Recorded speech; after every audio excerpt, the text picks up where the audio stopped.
Breaking news. Russian roulette by the Wagner Group. Though he lacks the rugged good looks of a Daniel Craig-era Bond, Vladimir Putin can still Bond with the best of them thanks to his poker face and espionage experience as a former KGB spook. Yevgeny Prigozhin, a Russian mercenary warlord, was used as political sacrificial lamb. Putin's close confidant and go-to problem solver, he was hailed as a Russian hero for his military successes in the ongoing Ukraine war. His ragtag band of fighters he recruited from prisons became a formidable fighting force.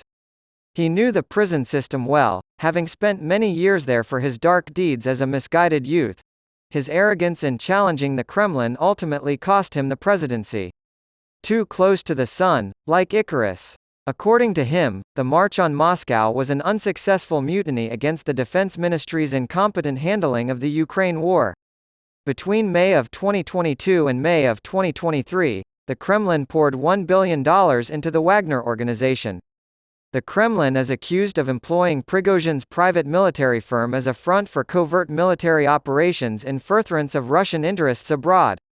A similar but more serious military force to that of Western lobbyists, Wagner Group's mercenary force was reportedly used by the Kremlin as a tool for what is known as plausible deniability in diplomatic circles because of the company's online troll farms that boasted openly about interfering in U.S. presidential elections.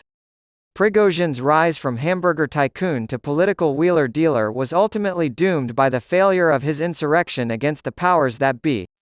Putin's chef, as he was dubbed, prepared a dish laced with treason at the lavish banquets for visiting dignitaries. Hitler's favorite 19th-century composer and a staunch German nationalist, Richard Wagner, inspired the mercenary group named after him. The members of the Wagner Group oddly named themselves after musical notes.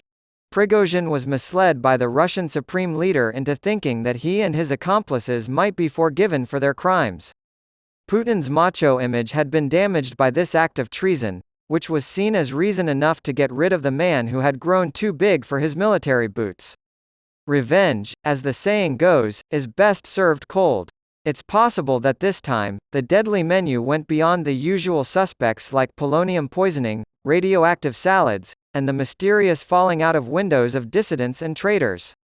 Prigozhin and his closest comrades all perished in the crash of their private jet last month. A metaphorical skyfall for those who disobey the rules. Prigozhin's gamble in leading this uprising against Moscow was akin to playing Russian roulette.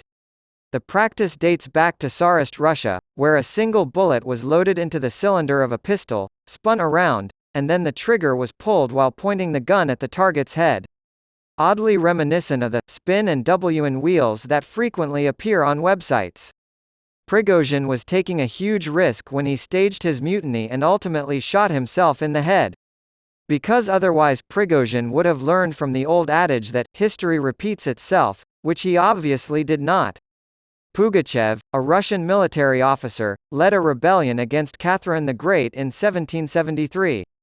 Despite having some initial support, the putsch was suppressed. Pugachev was taken prisoner for treason and displayed in a cage in Moscow, where he was subsequently dismembered. Russian investigators have not ruled out pilot error, technical failure, or external influence as possible causes of the crash that killed Prigozhin and his close circle of friends in their Embraer private jet. It's still unclear what exactly that outside force could be. The plot sounds like something out of a James Bond film. Putin playing James Bond in Russia could be a make-or-break role for Russian casting companies. The available hit song, Rah Rah Rasputin, could be rewritten as the film's theme song, Rah Rah Putin, Let's Keep Shooting. Inject, no innuendo. Some humor into the murky world of political intrigue with this ending's poetic license.